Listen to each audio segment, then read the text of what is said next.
All right, what's going on, fellas? You are joining me for a heavy session on these low pin presses again.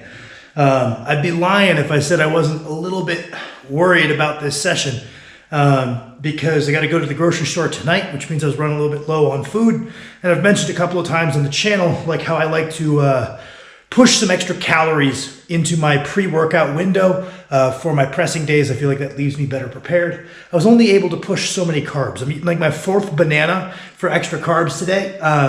So that should help a little bit, but anytime I've got a really heavy session like this, I'm nervous. You know, even if it's something I'm reasonably confident I'm capable of, the higher level you get, the more your performance is a little bit variable, you know?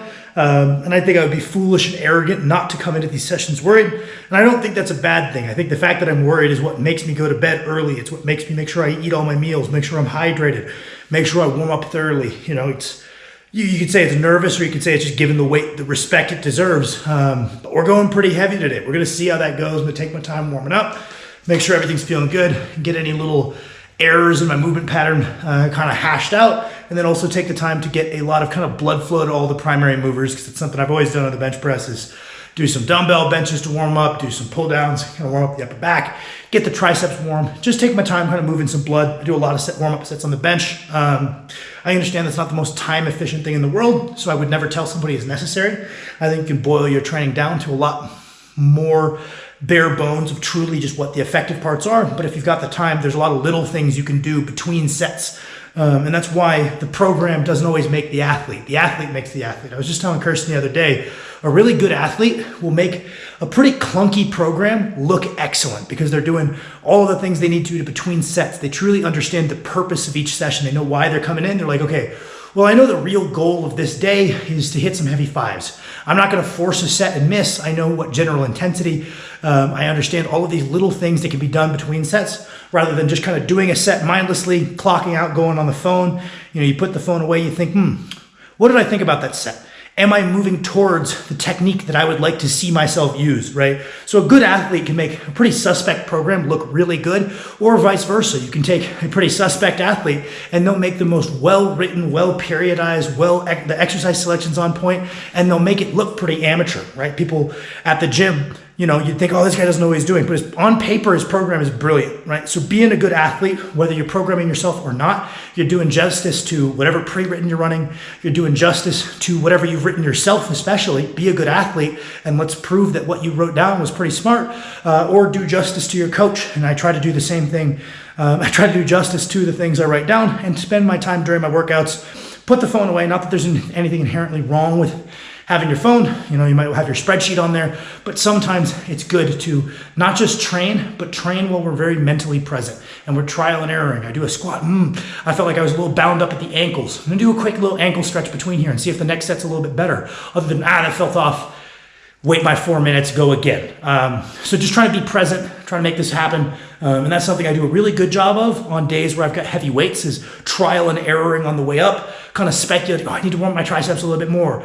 I'm not really opening up through the chest, I'm kind of opening through the shoulder. Let me try to get that changed. Just kind of conscious practice. And that's what we're gonna try to implement today.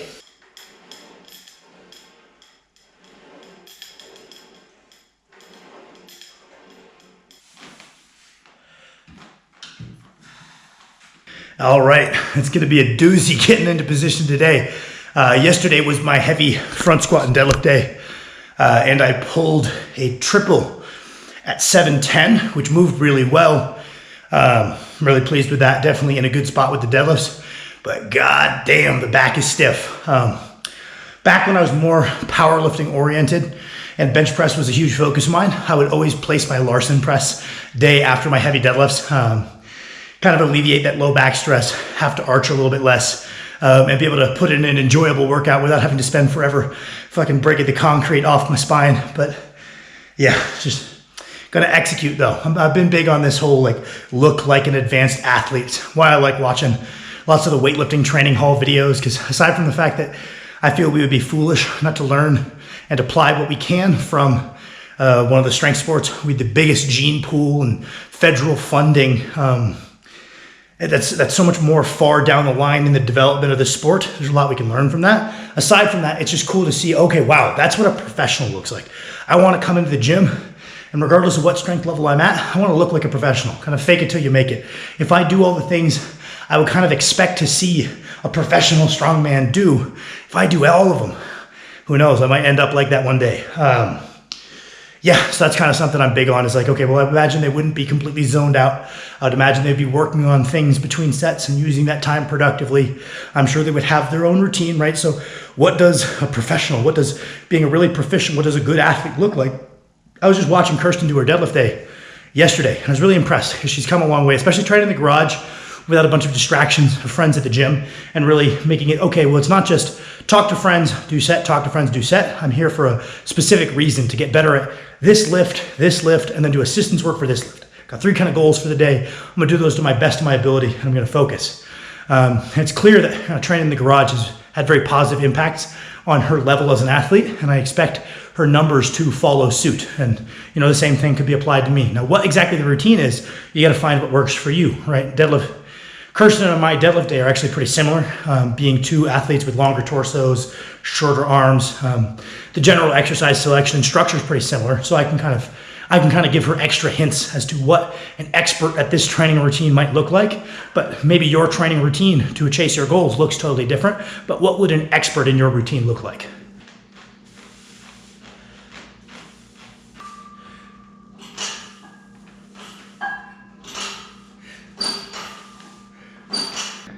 I was just thinking I should use the thick pound plates. I always get literally so many more views when using the thick plates compared to the thin kilos that I usually use. Only reason I've been off of them is there's one of the pairs where the matching plates, one side is heavier than the other, and I can feel it. It's not that bad, and I could get used to it. I don't think I hurt myself. And I don't remember which pair it is, but I'm always wary of my pecs, benching at a very high level, especially for untested folks.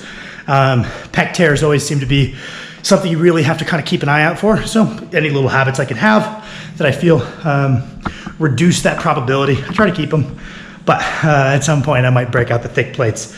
Unrelated, I was saying earlier about how I watch weightlifting and stuff. That's one thing I really like about kind of the YouTube community, so to speak.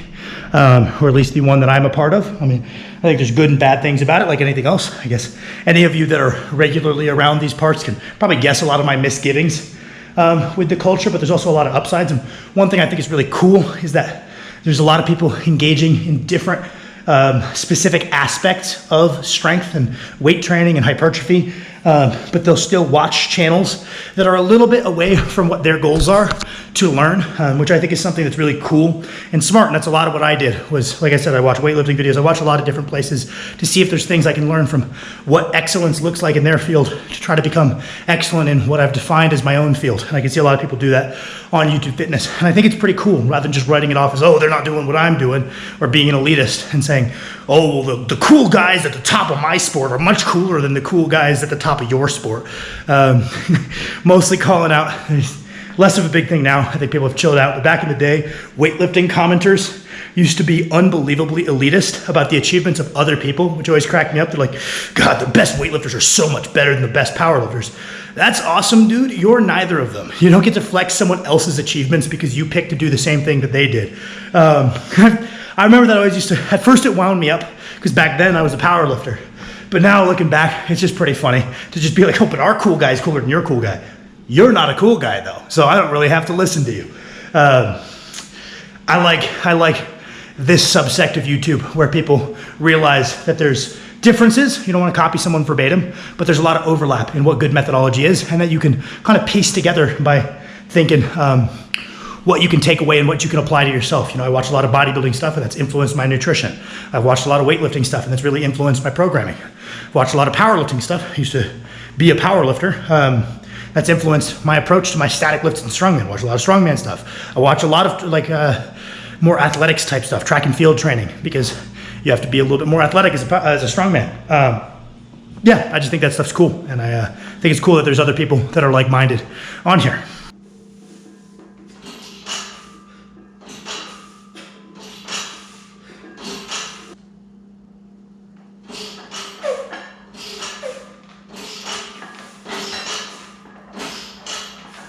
Okay, now it's time to shut the fuck up and start focusing.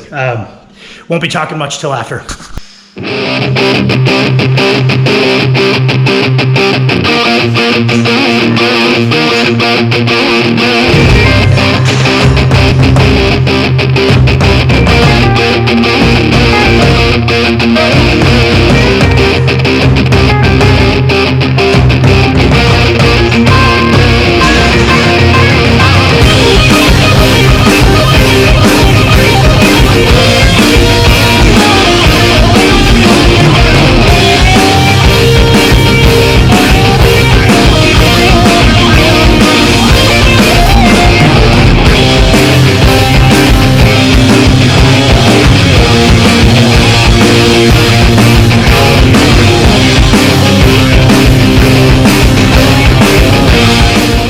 Also, y'all better hype me up on that intro. Everybody says, oh, what if we could use 100% of our brain, aside from the fact that that's a seizure? That is the result of me using 100% of my very limited brain capacity to figure out how to edit that together. So y'all better hype me up.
I'm getting close to a bench PR. I can feel it. Just gotta get my body weight up, which is always a challenge, but we're gonna get it. I feel strong.